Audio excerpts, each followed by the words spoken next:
Comercio internacional. Se define como comercio internacional al movimiento que tienen los bienes y servicios a través de los distintos países y sus mercados. Se realiza utilizando divisas y está sujeto a regulaciones adicionales que establecen los participantes en el intercambio y los gobiernos de sus países de origen. Al realizar operaciones comerciales internacionales, los países involucrados se benefician mutuamente al posicionar mejor sus productos e ingresar a mercados extranjeros. Organización Mundial del Comercio. La Organización Mundial del Comercio es la única organización internacional que se ocupa de las normas que rigen el comercio entre los países. Los pilares sobre los que descansa son los acuerdos de la OMC, que han sido negociados y firmados por la gran mayoría de los países que participan en el comercio mundial y ratificados por sus respectivos parlamentos. El objetivo es ayudar a los productores de bienes y servicios, los exportadores y los importadores a llevar adelante sus actividades.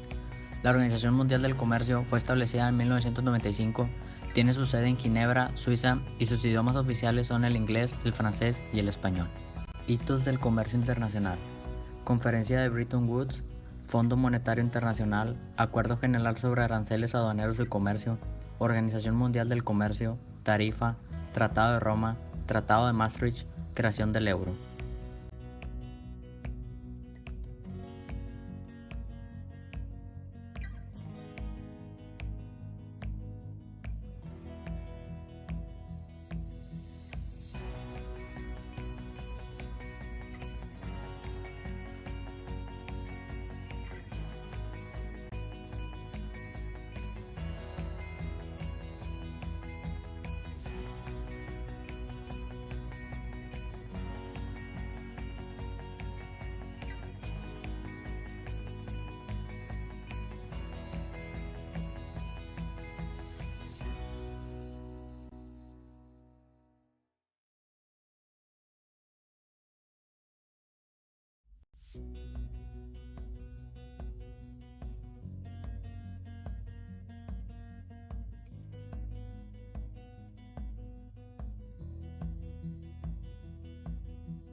Administración de la cadena de suministro internacional. Una cadena de suministro o abastecimiento es un conjunto de elementos que permiten que las empresas cuenten con la organización necesaria para llevar a cabo el desarrollo de un producto o servicio y que éste cumpla el objetivo principal, que es satisfacer las necesidades del cliente final. Énfasis en la satisfacción del cliente. En esta se hace mención de la planificación de los requerimientos de materiales, el just-in-time, y la planificación de recursos de distribución. La planificación de requerimientos de materiales nos dice que es la herramienta de la administración que le permite a un fabricante determinar qué producir y en qué cantidad en función de lo que vende a sus clientes. Just in time. Filosofía de la administración que consiste en planear la manufactura de los bienes de tal manera que se produzcan justo antes de que sean necesarios en el siguiente paso del proceso de ensamblaje. Planificación de recursos de distribución. Herramienta de la administración que permite a una empresa minorista determinar qué pedir a sus proveedores y en qué cantidad, en función de lo que vende a sus clientes. Logística. Proceso de planificación, implementación y control eficiente del flujo de materiales y o productos terminados, así como el flujo de información relacionada, desde el punto de origen hasta el punto del destino. El papel de la logística en la cadena de suministro global es un espejo de la logística en el entorno nacional. Los profesionales de la logística internacional se enfocan en los aspectos tácticos de la cadena de suministro global, las actividades que son inherentes al movimiento de bienes y documentos de un país al otro, y actividades que constituyen la base para las actividades y operaciones y de exportación e importación. La logística internacional cuenta con 7 elementos. Número 1. El entorno involucrado en la logística internacional es de suma importancia. Las decisiones relativas al transporte internacional son eminentemente más complicadas. Número 3. El número de intermediarios involucrados es mayor. Número 4. El seguro internacional es mucho más complejo. Número 5. Los riesgos de falta de pago. Número 6. Los riesgos y peligros inherentes al transporte son mucho más significativos. Y por último, el cruce de fronteras representa retos específicos.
Factores de la estrategia de entrada: tamaño del mercado, crecimiento del mercado, participación potencial del mercado del exportador, tipos de producto, estrategia de mercado de la empresa, disposición de la empresa para involucrarse, características del país considerado y horizonte de tiempo considerado.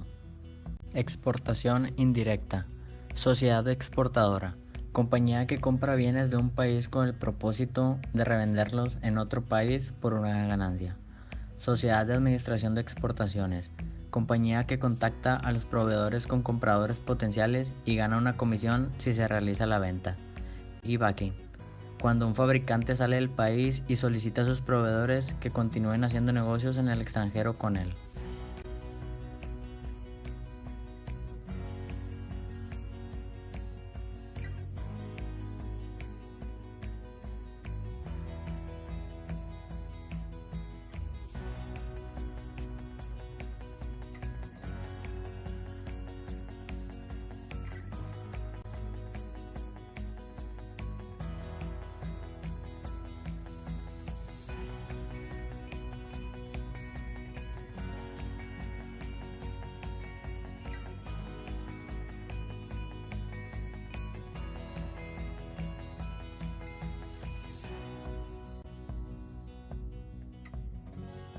Producción en el extranjero: una compañía también puede optar por iniciar operaciones en el extranjero en lugar de exportar, y menciona varias alternativas. La primera sería fabricación por contrato, que es un acuerdo entre dos compañías en el que una fabrica bienes para la otra.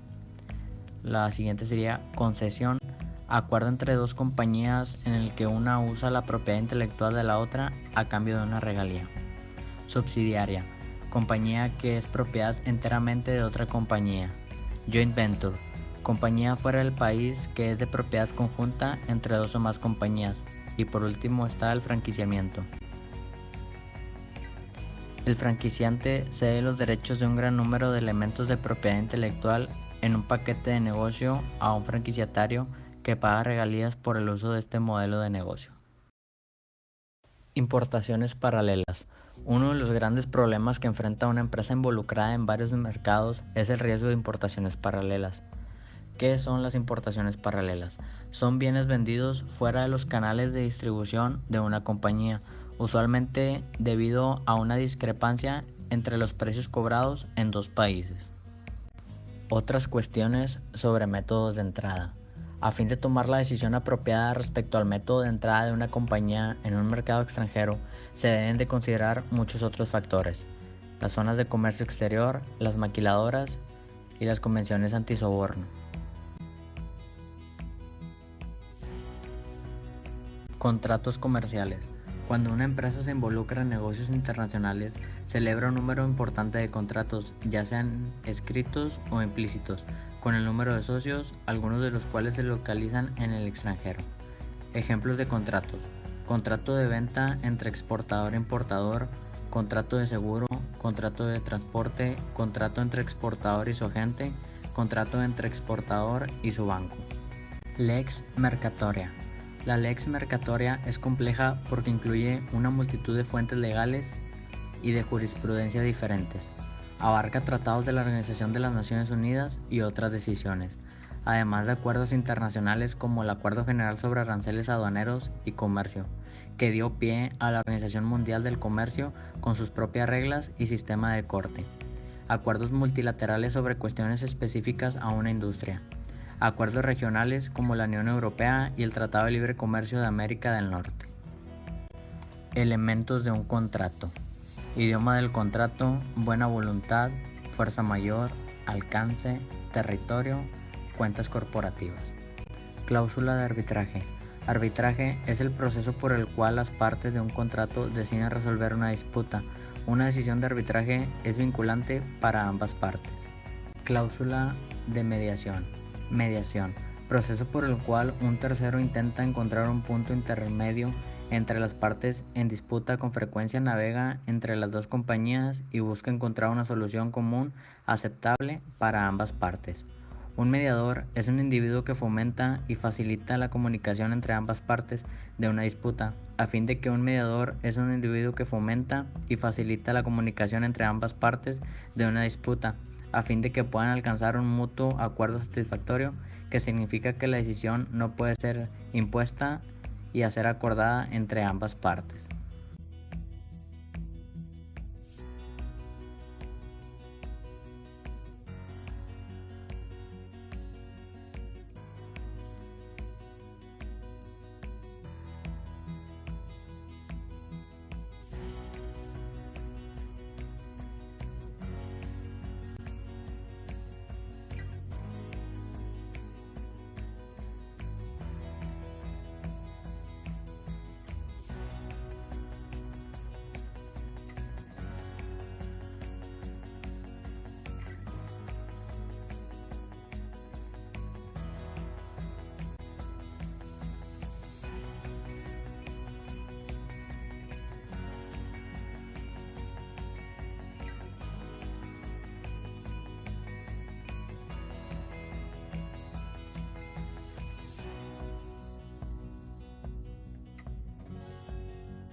Características del pago internacional.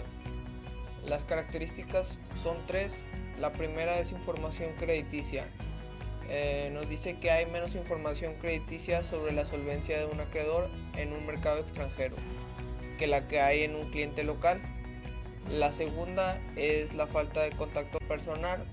Las transacciones internacionales tienden a realizarse de manera más intrapersonal, que viene siendo por medio del fax, telex y correo electrónico. Cobranza difícil y costosa es la tercera. Si un cliente extranjero no cumpliera con su pago, la cobranza sería difícil y costosa. Condiciones de las alternativas de pago. Existen 4 métodos de pago tradicionales en transacciones extranjeras. La primera viene siendo el anticipo, la segunda es cuenta abierta, tercera cobro documentario, cuarta carta de crédito y últimamente hace 20 años surgió una quinta alternativa que es la Trade Card. Riesgos en el comercio internacional. Existen 3 riesgos, que el primero es el riesgo en comercio internacional. Nos dice que la probabilidad de no recibir un pago de un acreedor, ya que sea por el que el acreedor no tiene los fondos o se rehúsa a reconocer la deuda. La segunda es el riesgo por país. Este nos dice que la probabilidad de no recibir un pago de un acreedor debido a que el país del importador no tiene la moneda extranjera o no permite que el acreedor pague. Por último tenemos la exposición de riesgo. Nos dice que el impacto para un exportador de una cuenta por cobrar no pagada, su efecto en el bienestar financiero del exportador.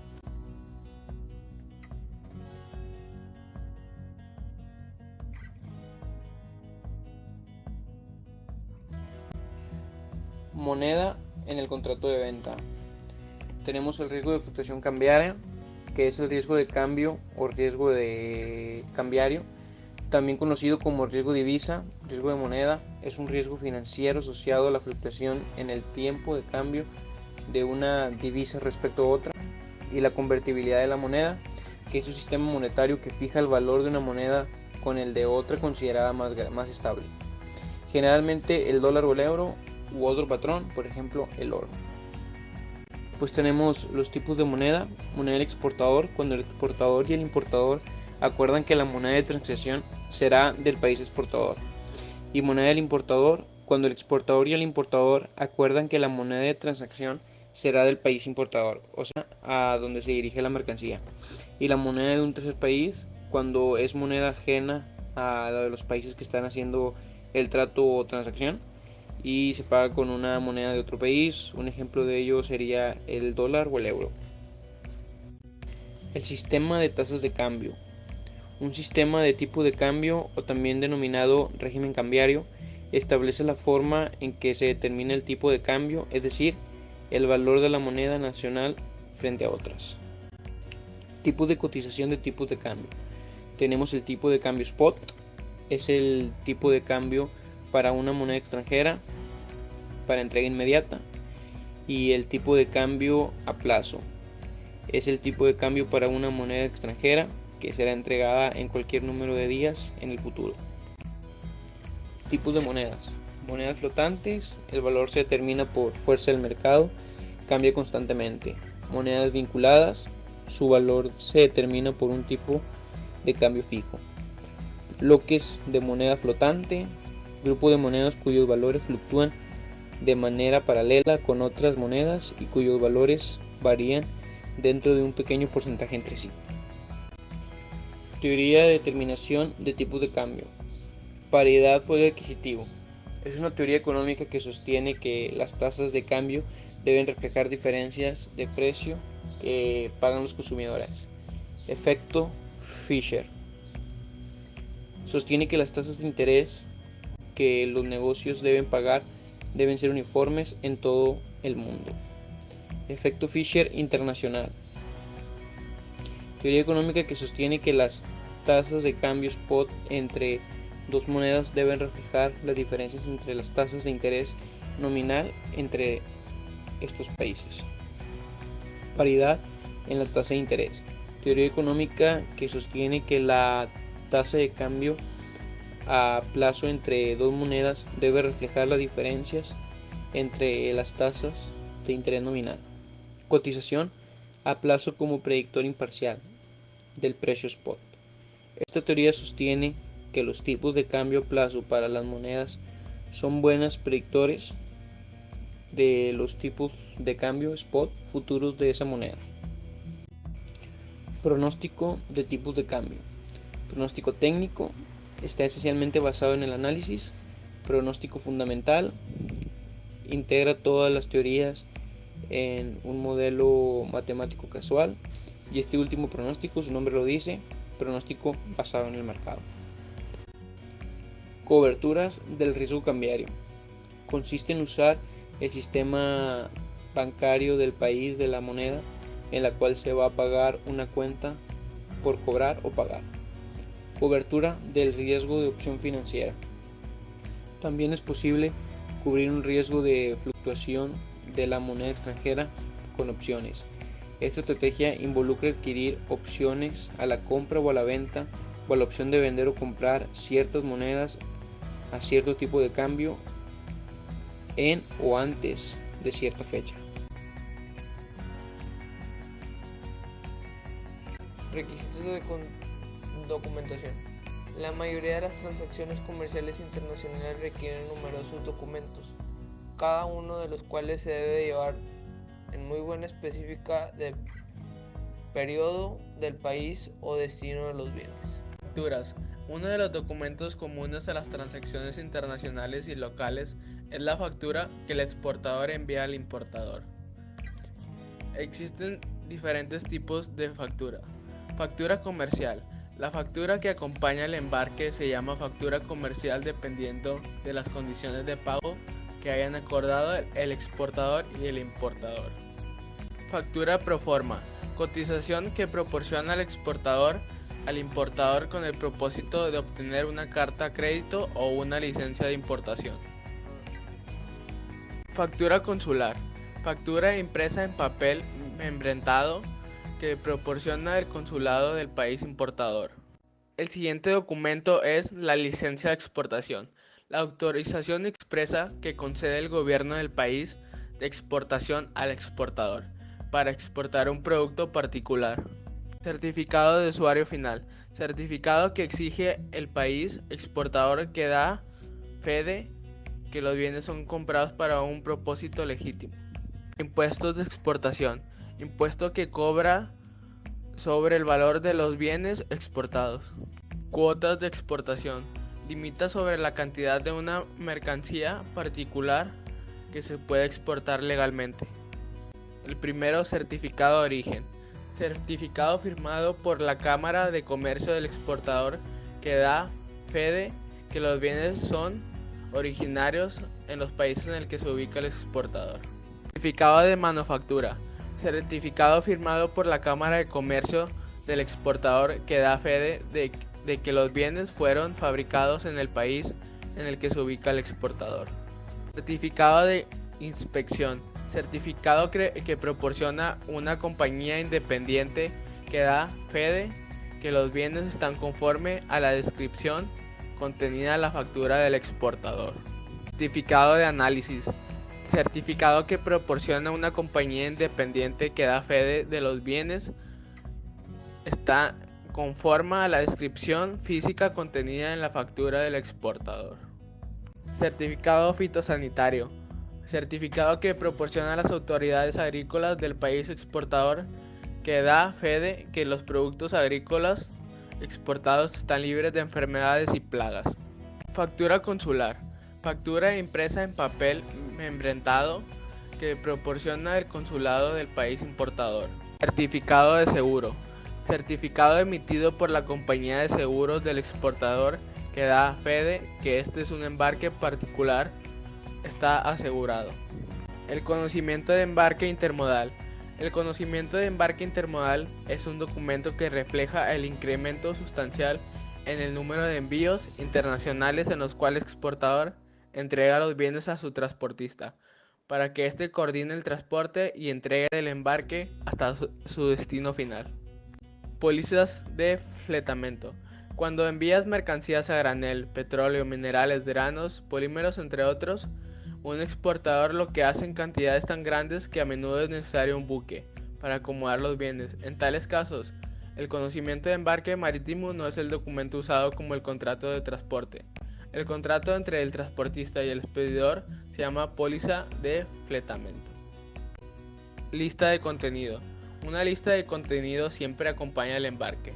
Es un documento detallado que entrega al exportador y desglosa cuántos contenedores hay en el embarque y qué mercancía está empaquetada en cada contenedor.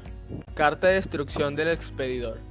Una carta de instrucción del expedidor se entrega en la compañía de envíos cuando el expedidor, de nuevo, el exportador o el importador, dependiendo de los términos comerciales o reglas interconterms, elija por la transacción, quiere que se tomen pasos específicos durante el transporte de mercancía. Lista de embarque. Documento interno de la compañía de envíos transportista que enumera todas las cargas a bordo del vehículo de transporte.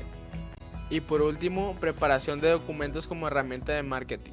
Para este momento debería quedar relativamente claro que los documentos precisos y oportunos son una parte esencial de la logística internacional y de la transferencia fluida de bienes de un exportador a un importador.